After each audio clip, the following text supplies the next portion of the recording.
हाय दोस्तों, कैसे हो आप लोग। आई होप आप सभी लोग अच्छे हो। आज की जो क्लास है बिग डेटा की इंट्रोडक्शन क्लास है। मेरा नाम कैश है और मैं आप लोग के लिए हर वीक नए लेक्चर्स लेकर आने वाला हूँ बिग डेटा के ऊपर। और जितनी चीज़ें मुझे आती हैं सारा कुछ आप लोग को मैं फ्री में प्रोवाइड करने की कोशिश करूँगा। कोई भी ऐसा मैं आप लोगों से चार्जेस नहीं लेने वाला हूँ। हर वीक वीकेंड्स पे भी वीकडेज में भी आपको लेक्चर्स मिलेंगे। जितना मुझसे हो सकेगा, जितनी चीज़ें मुझे आती हैं आप लोग को मैं बताने की सिखाने की कोशिश करूँगा। तो आज की जो पहली क्लास है दोस्तों, वो बिग डेटा की एक इंट्रोडक्शन क्लास है जिसमें हम बेसिक डेफिनेशंस, बिग डेटा है क्या, बिग डेटा में कौन कौन सी टेक्नोलॉजीज़ हैं, एक बेसिक ओवरव्यू जानने की कोशिश करेंगे। तो यार सबसे पहले हम जानने की कोशिश करते हैं कि ये जो बिग डेटा का टर्म है इसका मतलब क्या होता है, आखिर ये बिग डेटा है क्या। तो यार ये जो टर्म है इसको आप सिंपल पढ़ोगे तो इससे ही आपको आइडिया लग जाएगा। एक ऐसा डेटा जिसका वॉल्यूम बहुत ज़्यादा है, और वॉल्यूम ज़्यादा होने का मतलब कई तरीके से लिया जा सकता है। जैसे उसका साइज बहुत ज़्यादा है, डायमेंशंस बहुत ज़्यादा हैं, यानी हर तरीके से वो बहुत ही ज़्यादा वॉल्यूम रखता है। और बिग डेटा के बारे में दोस्तों अगर हम बात करें तो बिग डेटा का जो डेफिनेशन है आपको एक क्रिस्टल क्लियर कहीं पे नहीं मिलेगा। हर जगह बहुत सारी कंपनीज हैं, उनके अपने डेफिनेशंस हैं। आपकी कंपनी होगी उसके लिए बिग डेटा का डेफिनेशन अलग होगा। बहुत सारे रिसर्चर्स हैं जिनके पास बिग डेटा के डेफिनेशंस हैं। कहीं ना कहीं सारे डेफिनेशंस एक दूसरे से मैच करते हैं, कहीं ना कहीं उनमें थोड़े बहुत डिफरेंसेस होते हैं। तो आज हम एक पहला डेफिनेशन जानने की कोशिश करेंगे जिसको आईबीएम ने दिया था। आईबीएम ने एक डेफिनेशन दिया दोस्तों बिग डेटा का, जो कि 3 V's के नाम से बहुत ज़्यादा पॉपुलर है। ये 3 V's अगर आप किसी से बोलोगे तो अगर वो बिग डेटा में है तो वो खुद समझ जाएगा। और दोस्तों मैं अगर आप लोग को बताऊं, इंटरव्यूज़ में भी 3 V's के बारे में बहुत ही ज़्यादा पूछा जाता है। अगर हम 3 V's के बारे में दोस्तों बात करें तो पहला जो वी होता है उसका मतलब होता है वॉल्यूम। दूसरा जो वी है उसका मतलब होता है वेराइटी। तीसरा जो वी है दोस्तों उसका मतलब होता है वेलोसिटी। तो ये तीनों वीज हैं। अगर कोई डेटा है, डेटाबेस है, या फिर कोई भी तरीके का डेटा है जिसमें वॉल्यूम है, वैरायटी है एंड वेलोसिटी है, ये तीनों वी अगर उसमें हैं तो आप उसे बिग डेटा कह सकते हो। आईबीएम ने ऐसा एक कोड दिया। अब हम जानने की कोशिश करेंगे दोस्तों कि वॉल्यूम का मतलब क्या होता है और कैसे आप डिफाइन करोगे कि कोई डेटा जिसके पास बहुत ज़्यादा वॉल्यूम है तो वो बिग डेटा के अंडर आएगा। तो दोस्तों सबसे पहले हम बात करते हैं वॉल्यूम के बारे में। तो वॉल्यूम का सिंपल सा मतलब होता है स्केल ऑफ डेटा, यानी डेटा कितना बड़ा है, उसका वॉल्यूम कितना ज़्यादा है, उसका साइज कितना ज़्यादा है। अगर मैं आप लोग को एक सिंपल एक एग्जाम्पल दूं दोस्तों, तो आज के टाइम पे 2.5 से भी अधिक क्विंटिलियन, ये इतना डेटा ईच डे, हर दिन इतना डेटा क्रिएट किया जाता है। आज के टाइम पे बात करूं, इतना बाइट्स ऑफ डेटा हर दिन इंटरनेट पे या फिर ऑफलाइन जैसे भी हो, इतना डेटा हर दिन क्रिएट किया जाता है। अब हम बात करते हैं स्केल के बारे में। तो आपने समझ गया इसकी डेटा की साइज बहुत ज़्यादा है तो आप उसको हायर वॉल्यूम बोल सकते हो। हायर वॉल्यूम है तो आप उसे बिग डेटा में रख सकते हो, लेकिन तीनों वीज आपको फॉलो करना पड़ेगा। अब हम बात करते हैं दूसरे वी के बारे में, जो कि हमने बात किया वैरायटी। तो वैरायटी नाम सुन के ही आपको समझ में आ जाना चाहिए। वैरायटी मतलब उसमें कितने तरीके की वैरायटीज हैं, कितने तरीके के फॉर्म्स हैं, डिफरेंट फॉर्म्स ऑफ डेटा आप इसको बोल सकते हो। तो अगर मैं वैरायटी को डिफरेंट फॉर्म्स ऑफ डेटा बोलूं तो ये बहुत सही होगा। डिफरेंट फॉर्म्स ऑफ डेटा है मतलब स्ट्रक्चर्ड डेटा भी हो सकता है।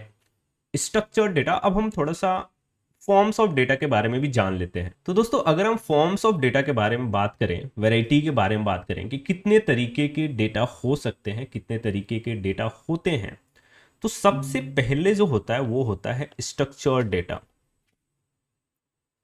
और दोस्तों अगर हम बात करें तो हर कंपनी में अलग अलग तरीके के डेटा हो सकते हैं, किसी कंपनी में हर तरीके के डेटा भी हो सकते हैं।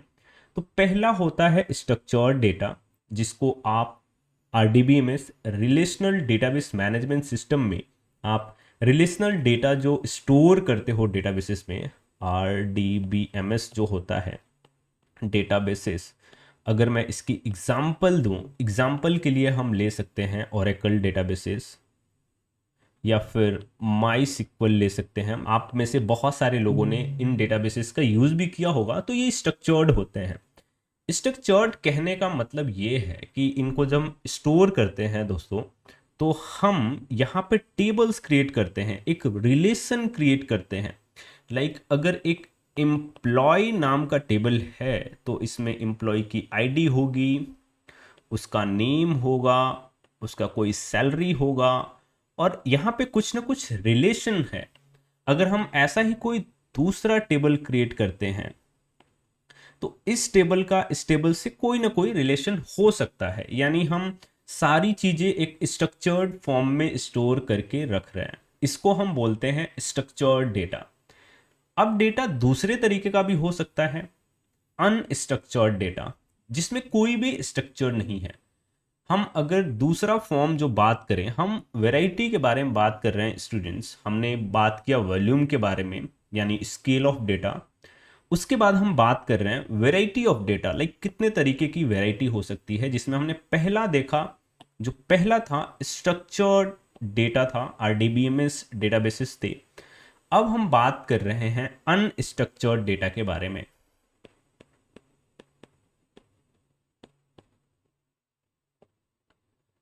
तो दोस्तों अनस्ट्रक्चर्ड डेटा के बारे में बात करने से पहले आप लोग को मैं एक सिंपल एग्जांपल देना चाहता हूं। ऐसे डेटा जिनमें कोई भी स्ट्रक्चर ना हो, कोई भी ऐसा डेफिनिट पैटर्न ना हो। जैसे कि एग्जांपल के लिए मैं आप लोग को बताऊं, as for example audio. Audio में ऐसा कोई आप टेबल जैसा, जैसे हमने स्ट्रक्चर्ड डेटा में देखा, ऐसा कुछ आप लोग उसमें ऐसा कोई रिलेशन नहीं फाइंड कर सकते ऑडियो डेटा सेट में। अगर सिंपल हम वीडियो का भी एग्जांपल लें, इसमें भी आपको कोई ऐसा पैटर्न या फिर स्ट्रक्चर नहीं मिलेगा। इमेजेस की बात करें तो इसमें भी कोई आपको पैटर्न नहीं मिला। तो ये होते हैं अनस्ट्रक्चर्ड डेटा। तो अभी तक हमने देखा स्ट्रक्चर्ड डेटा जैसे RDBMS डेटाबेसेस, सेकेंड अनस्ट्रक्चर्ड। अब हम लास्ट वैरायटी या फिर लास्ट डेटा फॉर्म के बारे में बात करते हैं, semi structured data. Semi structured के बारे में अगर हम बात करें दोस्तों, तो सेमी स्ट्रक्चर्ड डेटा का मतलब होता है जिसमें कोई बहुत अच्छा सा आपको स्ट्रक्चर तो नहीं मिलेगा, लेकिन कुछ हद तक आपको स्ट्रक्चर भी इसमें मिलेगा। जैसे नाम से ही आप देख सकते हो सेमी स्ट्रक्चर्ड, यानी इसमें ये पूरी तरीके से अनस्ट्रक्चर्ड भी नहीं है और पूरी तरीके से स्ट्रक्चर्ड भी नहीं है, लेकिन इसमें आपको कुछ कुछ ना कुछ स्ट्रक्चर जरूर से मिलेगा। जैसे मैं आप लोग को बताऊं दोस्तों, एग्जाम्पल के लिए, एग्जाम्पल लेना यहाँ पे बहुत ज़्यादा ही इंपॉर्टेंट है। और दोस्तों ये जितनी भी चीज़ें मैं आप लोग को बता रहा हूँ, ये सारी चीज़ें आप नोट्स बना के रखना। और आप लोग अगर रिक्वेस्ट करोगे तो ये चीज़ जो पढ़ा रहा हूँ इसका मैं PDF आप लोगों से शेयर कर दिया करूँगा, जिससे कि आप एज अ रेफरेंस यूज कर सकते हो। तो अगर हम बात करें सेमी स्ट्रक्चर्ड डेटा के बारे में, तो CSV फाइल हो सकती है। CSV फाइल, अगर आपने पाइथन यूज़ किया है, पांडास से CSV फाइल पे आपने काम किया है, तो आपको CSV का मतलब पता होगा। कॉमा सेपरेटेड वैल्यूज़ होती हैं इसमें। तो CSV फाइल भी कोई इसमें अच्छा स्ट्रक्चर तो नहीं है, लेकिन हाँ कुछ हद तक इसमें आपको स्ट्रक्चर मिल जाता है। दूसरा एग्जाम्पल देखें तो XML हो सकता है। एक और एग्जाम्पल हम देखें तो JSON भी ऐसा एक एग्जाम्पल है जिसमें हमको सेमी स्ट्रक्चर्ड देखने को मिलता है। तो दोस्तों हमने बात किया 3 V's के बारे में। 3 V's यानी ऐसे डेटा सेट जिसमें आपको ये तीनों V's मिलती हैं, तो उसे हम बिग डेटा कह सकते हैं। पहला हमने बात किया वॉल्यूम, यानी उसका स्केल बहुत ज़्यादा है, तो हम क्या बोलेंगे, वो बहुत बड़ा डेटा सेट है। दूसरा हमने बात किया वैरायटी। वैरायटी का मतलब ये हुआ कि उसमें कितने फॉर्म्स हैं, यानी डिफरेंट फॉर्म्स हो सकते हैं, स्ट्रक्चर्ड हो सकता है। मैंने डेफिनेशन बताया, एग्जाम्पल बताया। अनस्ट्रक्चर्ड हो सकता है, यानी जिसमें कोई भी स्ट्रक्चर नहीं है, सेमी स्ट्रक्चर्ड हो सकता है। दोस्तों हमने वॉल्यूम के बारे में बात कर लिया, हमने वैरायटी के बारे में बात कर लिया, अब हम देखेंगे नेक्स्ट वी। हमने 2 वी के बारे में बात कर लिया, हम तीसरे वी के बारे में बात करने वाले हैं, थर्ड वी के बारे में बात करने वाले हैं, जो कि था हमारे लिए वेलोसिटी। तो दोस्तों अब हम बात कर लेते हैं वेलोसिटी के बारे में। वेलोसिटी का मतलब आप लोगों ने, मैंने जैसा बोला, आप लोग को इसका डेफिनेशन तो पता ही है। जैसे मान लो कोई पॉइंट ए है और कोई पॉइंट बी है, और कोई ऑब्जेक्ट है जो एक से बी की तरफ मूव कर रहा है, और हर सेकंड में या फिर हर मोमेंट में उसका जो प्लेस है वो चेंज हो रहा है। जैसे पहले यहाँ पे था, फिर यहाँ पे था, फिर यहाँ पे गया। तो यहाँ पे हम कुछ वेलोसिटी निकालते हैं जो एक डेफिनेट डायरेक्शन की तरफ होता है। तो वेलोसिटी स्पीड के बारे में इतना नहीं जाते हैं। वेलोसिटी का मतलब यहाँ पे है दोस्तों स्पीड ऑफ डेटा, यानी जो डेटा है उसके पास स्पीड होना चाहिए। तो इसका मतलब ये हुआ कि डेटा भी मूव करे एक प्लेस से दूसरी प्लेस पे एक डेफिनेट टाइम इंटरवल में। जैसे कि हम एक एग्जांपल लेते हैं, कोई मान लो आपके पास डेटाबेस है, जैसे मैंने एक एग्जांपल लिया, एक टेबल है, रिलेशनल डेटाबेस है हमारे पास, ये टेबल है। अब क्या हुआ कि हमारे लॉग्स जनरेट हो रहे हैं। जैसे मान लो हमारी एक वेबसाइट है, यहाँ पे वेबसाइट पे यूजर्स आते हैं यहाँ पे, और यूजर्स कुछ अपना एक्टिविटी करते हैं। तो ये क्या हुआ, ये चीज़ें रियल टाइम में हो रही है। यहाँ पे कोई एक पर्टिकुलर टाइम स्टैम्प नहीं है जिसमें केवल उसी टाइम में यूजर्स आएंगे। यूजर रैंडमली आ सकते हैं, रियल टाइम में आ सकते हैं, कितने भी यूजर्स आ सकते हैं। तो ये चीज़ें जो जनरेट हो रही हैं उनमें स्पीड है, एक डेफिनेट टाइम इंटरवल में डेफिनेट डेटा जनरेट हो रहा है, जो कि हमारे डेटाबेस में स्टोर हो रहा है। अगर हम चाहें तो इसे एक डैशबोर्ड पे भी दिखा सकते हैं, जो कि एक रियल टाइम डैशबोर्ड होगा। तो ये जो स्पीड है ना दोस्तों, इसी को हम बोलते हैं velocity in terms of 3 V's। तो आई होप आपको वेलोसिटी के बारे में भी समझ में आ गया होगा। अब हम बात करते हैं कुछ कुछ और भी डेफिनेशंस हैं। जैसे ये जो डेफिनेशन है ना बिग डेटा की, 3 V's जो हमने बात किया, 3 V's जो हमने बात किया, केवल 3 V's तक ही सीमित नहीं है। यहाँ पे कुछ और V's ऐड हुए जो कि और भी ज़्यादा इन्हांस करते हैं बिग डेटा के डेफिनेशन को, जिसमें कि हमारा एक 4th V आता है, 4th V, जिसको हम बोलते हैं वेरासिटी। और वेरासिटी बहुत अच्छा टर्म है एक। अगर आप लोग बिग डेटा में आ रहे हो तो आपको वेरासिटी के बारे में पता होना चाहिए, जिसका मतलब ये होता है अनसर्टेनिटी ऑफ डेटा।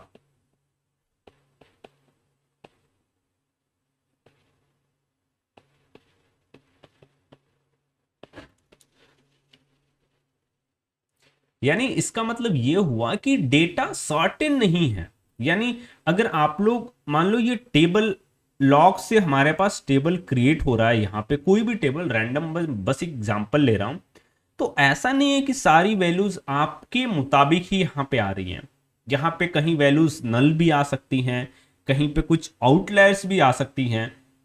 तो कहने का मतलब ये है डेटा बहुत अनसर्टेन हो, डेटा की क्वालिटी जो है ना, जो यहाँ पे बिग डेटा में क्वालिटी बहुत पुअर हो। और क्वालिटी ही नहीं दोस्तों, यहाँ पे डेटा भी अनक्लीन होती है मोस्ट ऑफ द केसेस में। तो यहाँ पे वेरासिटी का मतलब यही है, अनसर्टेनिटी ऑफ डेटा, डेटा की क्वालिटी पुअर हो, डेटा क्लीन नहीं हो। तो ये सारी जो डेफिनेशंस है ना, उसको हम वेरासिटी के अंडर में रखते हैं। यानी डेटा का कोई भी ऐसे सर्टेनिटी नहीं है, कुछ भी आ सकता है। जैसे मान लो एक एग्जांपल देता हूं आप लोग को, एक हमारे पास टेबल है, जैसे कि हम लॉग्स यहाँ पे रीड कर रहे हैं, हमने कुछ सेंसर्स, मान लो टेम्परेचर मेजर करने के लिए हमने डेटा कलेक्ट कर रहे हैं हम, और यहाँ पे एक टेम्परेचर सेंसर लगा रखा है हमने। कभी कभी क्या हुआ, हम T1, T2, T3 बहुत सारे सेंसर्स हैं, ये T1 से हम ये मेजर कर रहे हैं, और यहाँ पे क्या हुआ, अचानक से ये सेंसर हीट कर गया, बहुत ज़्यादा गर्म हो गया। तो ये क्या करेगा, यहाँ पे बहुत ज़्यादा 100 डिग्री सेल्सियस यहाँ पे कैलकुलेट कर लेगा। कभी कभी बहुत ज़्यादा हीट कर लिया तो 200 सेल्सियस भी यहाँ पे रिकॉर्ड कर सकता है ये। तो अभी क्या हुआ ना कि ये रियल टाइम में या फिर रियल सिनेरियोज में ये तो बहुत बड़े आउटलायर्स काइंड ऑफ हैं। जैसे कोई सेंसर 100 डिग्री सेल्सियस कैलकुलेट नहीं कर सकता है, क्योंकि ये पॉसिबल नहीं है। मतलब ऐसे नॉर्मल टेम्परेचर में चीजें 100 डिग्री सेल्सियस पे जाती नहीं है, पॉसिबल तो है क्योंकि इसने रीड किया है, लेकिन एक नॉर्मल टेम्परेचर में 100 डिग्री सेल्सियस अभी तक तो अपने वातावरण में ऐसा देखा नहीं गया, तो ये काइंड ऑफ आउटलायर्स हैं। तो बिग डेटा का मतलब ये होता है कि अनसर्टेन हो वो डेटा, कोई डेफिनेट पैटर्न उसमें नहीं होनी चाहिए, क्वालिटी भी उसकी पुअर होती है, डेटा क्लीन भी नहीं होता है मोस्ट ऑफ द केसेस में। तो ये सारी वीज मिला के एक बहुत ही अच्छा एक एग्जाम्पल या फिर एक कह सकते हो डेफिनेशन प्रिपेयर करती हैं। यानी हम अगर सिंपल वर्ड्स में दोस्तों बात करें तो ऐसा डेटा जिसके पास जितना भी मैंने आपको वीज बताया, 4 वीज हो, 3 वीज आईबीएम के द्वारा दिया गया था, एक और वी ऐड किया गया है। अगर हम तीनों वीज के बारे में दोस्तों बात करें तो सबसे पहले मैंने आपको बताया था जिसमें वॉल्यूम हो, दूसरा मैंने बताया जिसकी वैरायटी हो, मतलब डेटा किसी भी फॉर्म में हो सकता है, वेलोसिटी हो और वेरासिटी हो। अगर ये फॉलो करता है वो डेटा तो उसको हम बिग डेटा बोल सकते हैं। तो यार ये तो एक सिंपल डेफिनेशन थी जो मैंने बताने की कोशिश करी आप लोगों से, जिससे कि अगर आप लोग बिग डेटा को डिफाइन करना चाहते हो तो वो आप बहुत आसानी से कर पाओ। तो यार ये रही आज की पहली क्लास जिसमें मैंने आप लोग को बताया बिग डेटा के डेफिनेशन के बारे में, और मुझे ये उम्मीद है कि आपको बिग डेटा का डेफिनेशन बहुत अच्छे से समझ में आ गया होगा। नेक्स्ट जो क्लास में लूंगा उसमें आप लोग को बिग डेटा को कैसे प्रोसेस करते हैं, कैसे स्टोर करते हैं, क्या क्या प्रॉब्लम्स हैं जो हमारे ट्रेडिशनल सिस्टम्स हैं कैसे फेल हो गए बिग डेटा को स्टोर करने में, और अभी हम बिग डेटा को कैसे स्टोर कर रहे हैं, कैसे प्रोसेस कर रहे हैं, कौन कौन से सिस्टम्स हैं जिनको आज के टाइम में हम यूज करते हैं बिग डेटा को स्टोर करने में और प्रोसेस करने में। ये सारी चीजें हम बात करेंगे। कौन कौन से टेक्नोलॉजीज हैं जैसे हडूप हो गया, स्पार्क हो गया, हाइव हो गया, ये सारी जो टेक्नोलॉजीज हैं उनके बारे में जानने की कोशिश करेंगे। और ये सारी चीजें मैं आप लोग को पढ़ाने वाला हूं दोस्तों, और सारी चीजें मैं कवर करूंगा 1 बाय 1। मैं आप लोगों से सीखने की कोशिश करूंगा, आप लोग को सिखाने की कोशिश करूंगा, ताकि हम लोग एक साथ ग्रो हो सकें। और जितनी भी चीजें दोस्तों मैं जानता हूं सारा चीज कवर करूंगा। वो सारी चीजें आपको फ्री में मिलने वाली हैं, हर वीक आपको वीडियोस मिलेंगी। जस्ट आपको करना क्या है, वीडियोस को देखना है, और in most of the cases मैं पीडीएफ्स भी स्टोर करके रखने वाला हूं जो आप लोगों से मैं शेयर करूंगा, ताकि आप लोग एज अ रेफरेंस उसको यूज कर सको। दोस्तों अगर आप लोग को ये वीडियो पसंद आई हो और आप लोग को मेरा काम पसंद आ रहा है तो मैं उम्मीद करूंगा आप लोग हमारे चैनल को सब्सक्राइब करोगे। मैंने नया चैनल आप लोग के लिए ही क्रिएट किया जिसमें मैं बिग डेटा के कॉन्सेप्ट्स को आप लोग को सिखाने वाला हूँ, पढ़ाने वाला हूँ।